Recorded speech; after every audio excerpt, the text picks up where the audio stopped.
I'm Dr. Cat, not to be confused with Dr. Evil's cat, you know, that cat from Austin Powers. I don't look like that. Nor do I spend all day concocting evil plans. I concoct experiments about the immune system and health. And you might be familiar with getting your public health advice and messages from Dan Andrews and Brett Sutton. But back in the 90s, we got our health messages from talking animals. And I don't mean animal caricatures of politicians. I mean talking animals, like the talking seagull that told us to slip, slop, slap. We also had Harold the giraffe telling us to get in the van. You'll learn some things, kids. I don't know how well that flies in 2024. So these messages have evolved since. And the seagull now says, slip, slop, slap, seek, slide, give me some chips. All of this is to make sure that we stay sun smart. I don't know what the chips have to do with it, but if you get into the shade of a van, you're protected from sunburn. Rope burn though?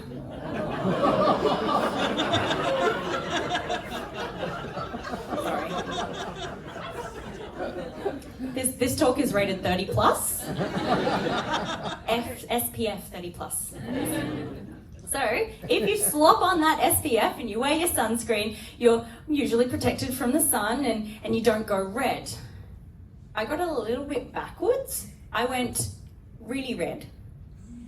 So I found out that I was allergic to a particular sunscreen, and that looks a little bit scary. It kind of reminds me of Freddy Krueger. So can you imagine going to the beach, it's a nice day, and then you bump into this? It was not pleasant for me, and it was also very unpleasant and uncomfortable for everyone around me. So, I'm not alone in this struggle, thankfully. There are 3% of people who have bad reactions to sunscreens and other skincare products. 3% is a decent number of people. It's more than the number of Australians who are over 85. It's more than those who have red hair. And it's also more than the number who managed to score tickets to Taylor Swift's concert. I did the maths. So, with so many people having these allergies, I wanted to know, as an immunologist, why do some people have allergies to sunscreens? And I know that question or that phrasing makes me sound like I'm on Facebook going, as a mother, I want to know what's in sunscreens because I think Big Pharma or Big Sunscreen is after my child. I'm also a little bit worried about what the Facebook algorithm thinks that I'm after I searched up that post or that group. But I'm not a mother, as far as I know. But I have done my own research, not research on Facebook, but research wearing a lab coat, which makes it a little bit more legit. And kudos to any mothers in the room. You are amazing. You raise your children, and you had to hold you had your child for 9 months in you, and then you pushed it out. I hope it had fewer jagged edges than my thesis did. But in all seriousness, I do have something in common with some mothers. Our story starts when protection failed us.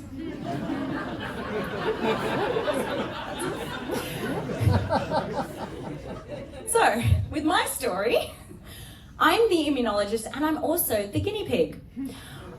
I tested different sunscreens to work out which ones people are allergic to so that no one else has to. And, you know, what could go wrong? I'm a cat. I have 9 lives, so it's fine. I also might have a little bit of an identity crisis. So, I'm an immunologist. Let's talk about the immune system. I study special immune cells called T cells, and these are like security guards that patrol the body to work out whether what's inside you comes from you or if it doesn't.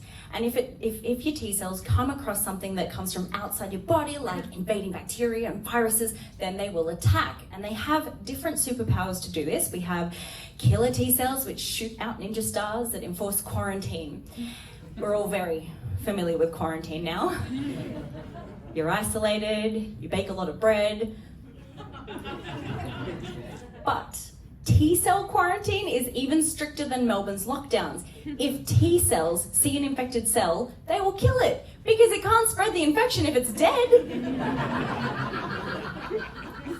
Brutal, but effective. We also have helper T-cells, which are like Superman. They can just do like lots of different things, lots of superpowers, and they also call on all the other Avengers and they go fight and... Hang on, I think I'm mixing up the universes here. But they do call on other immune cells and they coordinate the response. So T-cells are great fighters, but they're really, really fussy. They're looking out in your body for lots of different things like oils and proteins and vitamins. Lovely diet. But they won't see any of that unless it's presented nicely as a present. And different things have different shapes, so proteins, oils, and things like that. And come Christmas time, when you're wrapping up all of the presents, I don't know if you've noticed, but you can't use the same gift wrapping paper for everything because of the shape. Some things you can use paper, some things you have to use a bag or gift box or things like that. So we have different gift wrap for different things, proteins, oils, and all those sorts of things. So I'm interested in those T-cells that look out for oils. And they have lots of different superpowers. They're a little bit like killers, they're a little bit like those helper Superman. They can do all the things, except look out for oils just by themselves. Because remember, they need the oils to be fancy and gift wrap. And the special wrapping paper that I'm looking at is called CD1A. And the T-cells that look for oils that are gift wrapped in CD1A are called CD1A restricted T-cells, which is a little bit of a mouthful, so let's go with cat cells. I didn't name them. Now, I'm not one of those scientists who goes around naming things after themselves. I don't have the ego of a middle-aged white man. But I'm not going to complain that this cat studies cat cells. So cat cells are in your body, patrolling, looking around, looking for body oils, but not body oils that you lather on, rather oils that we make in our bodies all the time. And cat cells are like, yep, that's fine, they belong here. But just on a side note, can you imagine cat cells getting these presents of oil? Like you unwrap it, it's just oil. Oil is kind of like liquid coal, right? So I don't know what these cat cells did, but I don't think Santa's happy. But every now and then, cat cells will come across oils that have come from bacteria and viruses, and that's when they're like, oh, something's wrong, got to attack. But can you always trust a cat? This one looks a little bit suspicious. So it's great when they get it right. It's great when they fight invaders, but sometimes cat cells can see something that is harmless, but they see it as dangerous. And I've made that mistake. I don't know if you've ever had a massive pile of clothes in your bedroom, and it's fine, it's harmless. And then you take your glasses off, and it's the middle of the night, and it's a Victorian ghost that's out to get you. It's a bit scary. So when cat cells are seeing things that are usually harmless and seeing them as something that is harmful, that's when there's a problem. They'll attack, and that causes allergies. Now, going back to my allergy, this is what had happened. I realized that I was allergic to a particular sunscreen, and a normal person would have just never used the sunscreen again. But I'm an immunologist, and I was like, ooh, what's going on? And remember, I am the guinea pig in this story, so I tested it, and I had my allergy, and I gave it the benefit of the doubt. Maybe it wasn't that sunscreen, and so I tested the sunscreen again, and I had an allergy. And in science, we like this rule of 3, n equals 3. So I tested it again, and now I'm down to 6 labs. So I was really curious. I wanted to know, why was I having this allergy? And so I emailed the company, and I really felt like a Karen. So I tried to be nice about it, but I felt like a Karen. And they treated me like a Karen. They sent me an email reply, but they also sent me a letter in the mail that had a pamphlet that said, this is how you actually apply sunscreen. But I know how to apply sunscreen. I listened to the seagull. So their response, or whoever wrote that response, can get in the van for all I care about. But they did also give me a list of the different ingredients that were in this new sunscreen, as well as the ingredients that were in the sunscreens that I'd used before.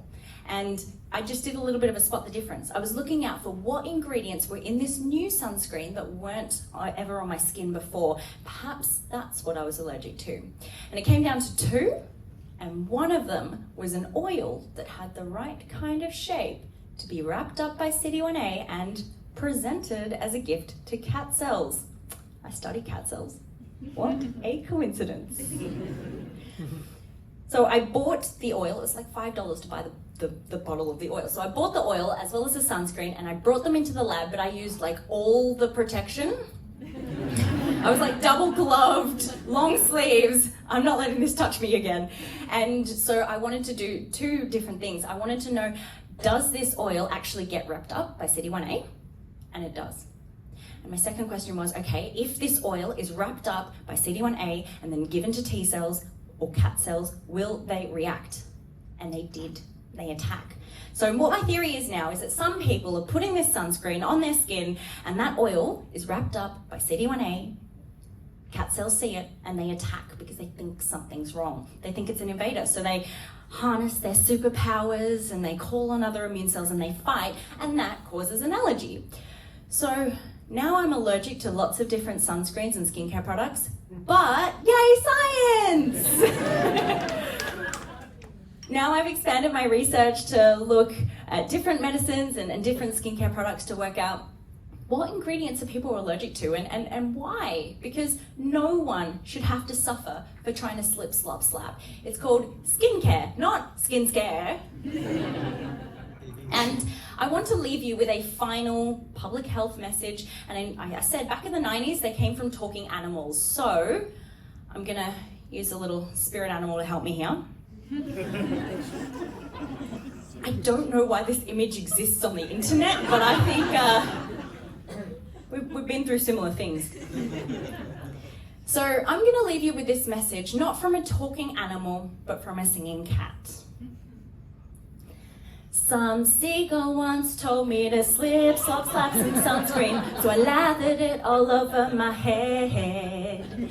But then my skin went itchy, I realized I was allergic, with a big rash making my face red. Hey now, it's those cat cells, they're attacking my skin. Cat cells, they see oils that are gift wrapped in CD1A, and all they're trying to do is only shooting ninja stars at invaders. This message is not authorised by the Australian Government, Canberra.